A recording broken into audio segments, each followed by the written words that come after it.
Maintenant, la parole à son Excellence Kakou Wadia Léon Adom, ministre des Affaires étrangères, de l'intégration africaine et des Ivoiriens de l'étranger de la Côte d'Ivoire.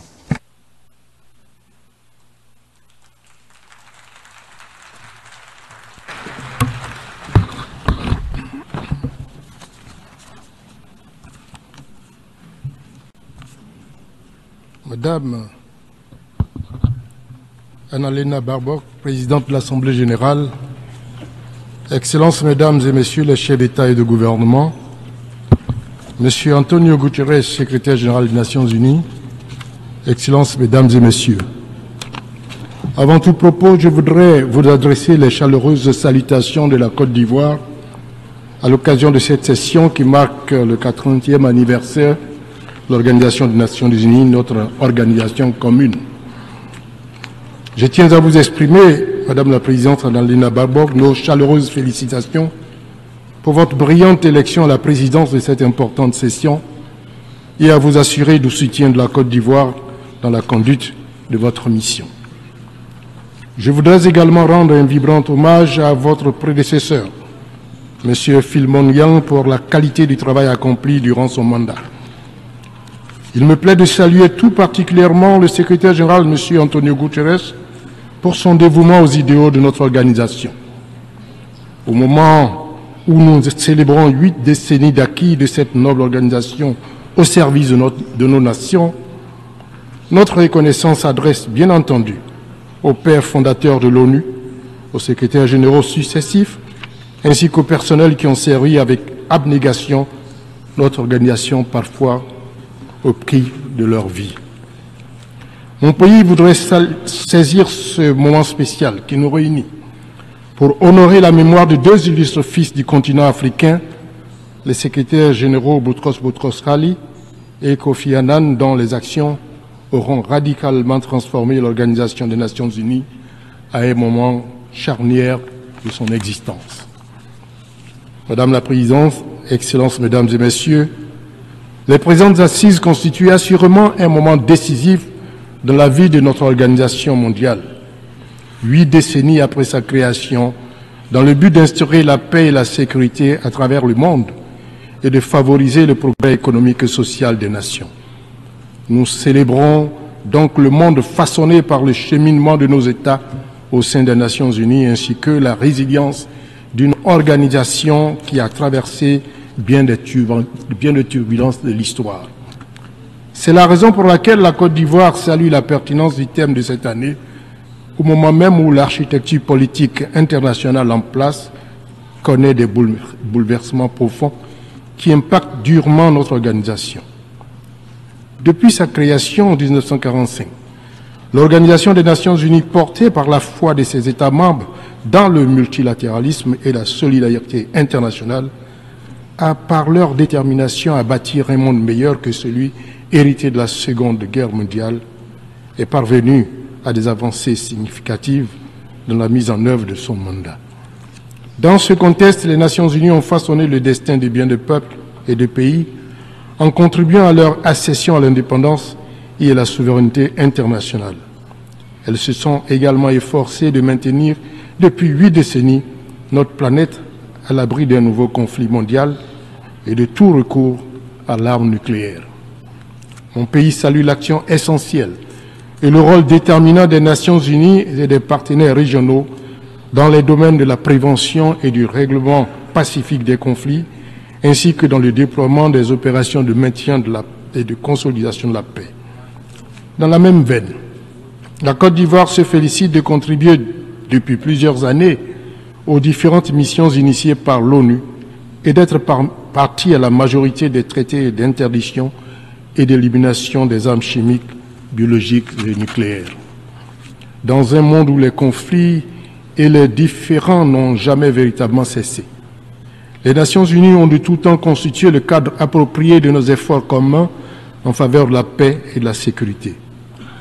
Cet engagement a certes permis de prévenir et de circonscrire bien des conflits. Il n'a cependant pas toujours eu les résultats attendus, ni empêché la survenue de drames. Je pense en particulier au génocide des Tutsis au Rwanda entre avril et juillet 1994, qui a marqué l'humanité et rappelé l'urgence d'agir ensemble contre toutes les formes de conflits et de crises armées. Madame la Présidente, Excellences, Mesdames et Messieurs, en matière de développement et de progrès social, les Nations Unies ont su mobiliser l'ensemble des partenaires autour d'importantes initiatives de soutien aux pays en développement. Cet appui constant et multiforme de l'ONU a permis à ces pays de structurer leurs secteurs sociaux vitaux, l'éducation et la santé, et d'accélérer la lutte contre la pauvreté, la faim, le réchauffement climatique et les inégalités diverses qui minent leur progrès. Par ailleurs, en droite ligne avec la mobilisation suscitée par les Nations Unies, des décennies d'engagement des institutions de Bretton Woods, la Banque mondiale et le Fonds monétaire international ont élargi le spectre des ressources destinées au financement du développement de nos pays. Mon pays, la Côte d'Ivoire, se réjouit des importantes initiatives en matière de développement lancées par les Nations Unies, notamment les décennies internationales de développement, les objectifs du millénaire pour le développement, les objectifs de développement durable et l'accord de Paris sur les changements climatiques. De même, la Côte d'Ivoire salue les actions humanitaires multiformes de l'ONU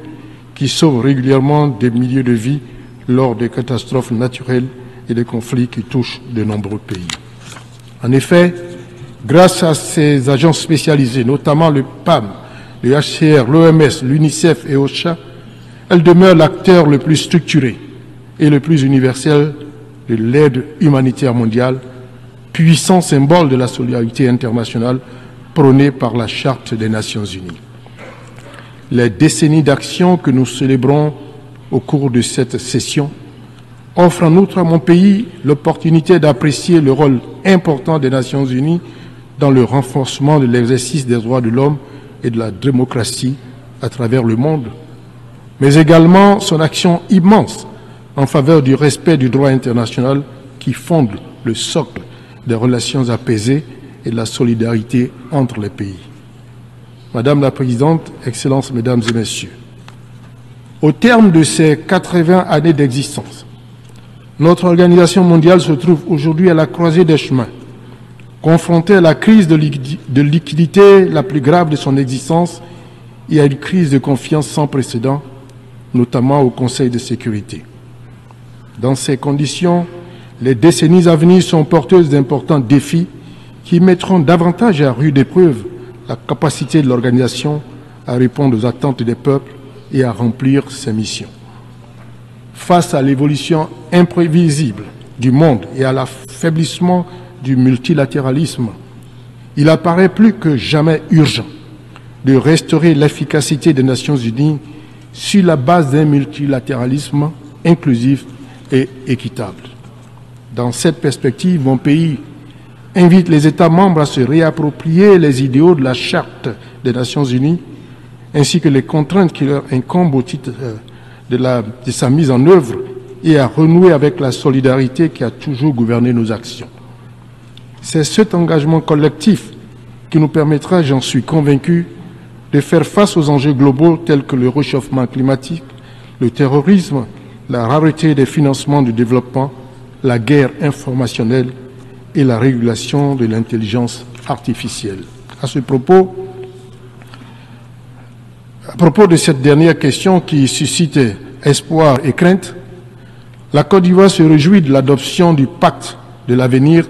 et ses annexes et du pacte numérique mondial destiné à encadrer l'utilisation de l'intelligence artificielle. Elle appelle à l'adoption de normes universelles contraignantes pour encadrer l'usage de l'intelligence artificielle et du numérique à des fins de développement profitables à tous. L'efficacité des Nations Unies dans la période critique dans laquelle nous sommes entrés passe en priorité par l'aboutissement de la réforme du Conseil de sécurité. En effet, la paralysie de cet organe majeur confine les Nations Unies et les organisations régionales à l'impuissance et éloigne toute perspective de paix et de règlement durable des conflits et défis globaux qui menacent la paix et la sécurité internationale. Plus que jamais, la réforme du Conseil de sécurité reste primordiale pour l'adapter aux nouvelles réalités internationales et pour renforcer sa légitimité. Face à l'impasse du processus de négociation en cours depuis plusieurs décennies,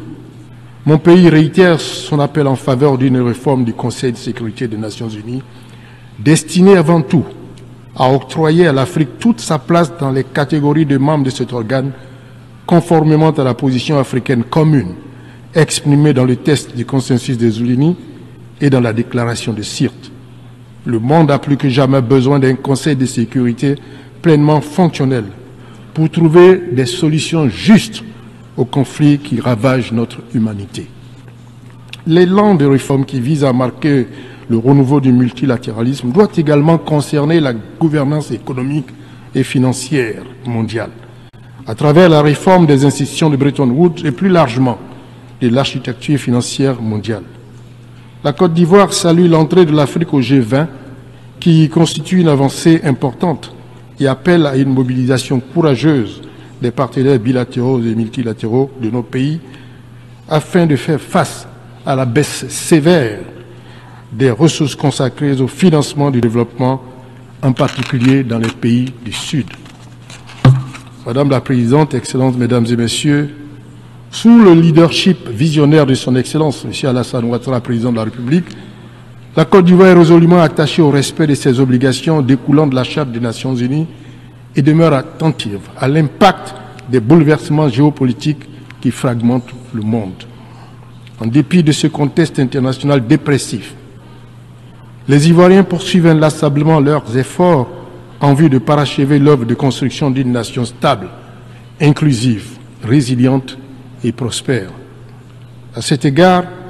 mon pays voudrait encore une fois témoigner sa gratitude aux Nations Unies qui, à travers l'opération des Nations Unies en Côte d'Ivoire, ONUCI,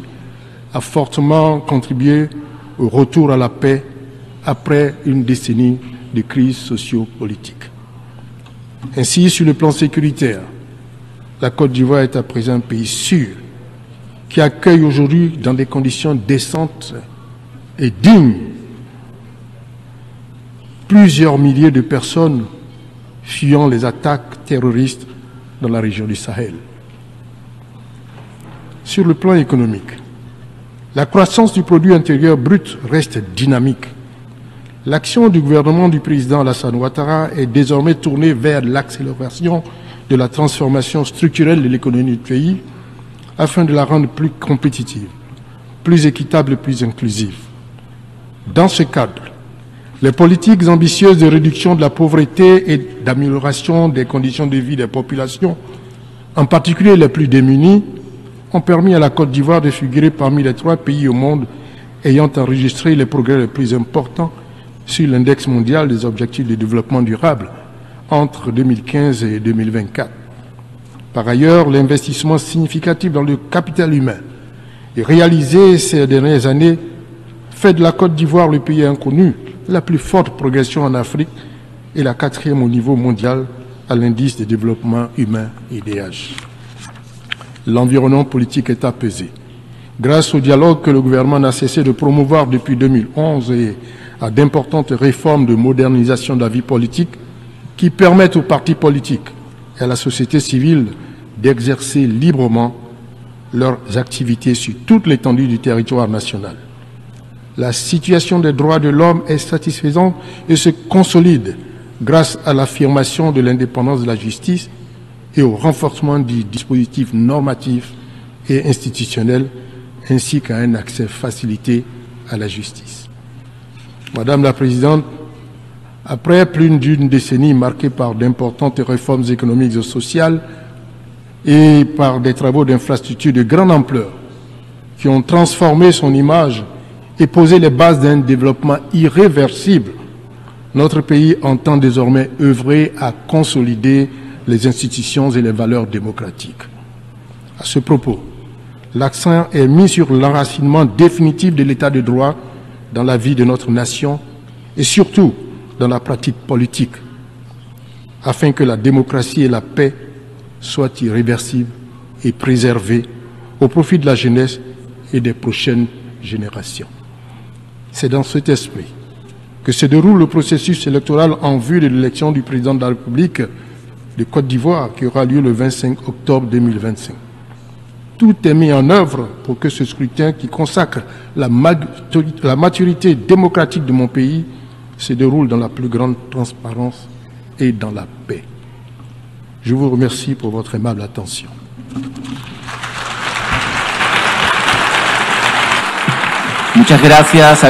Merci infiniment au ministre des Affaires étrangères de la Côte d'Ivoire. Je donne la parole à son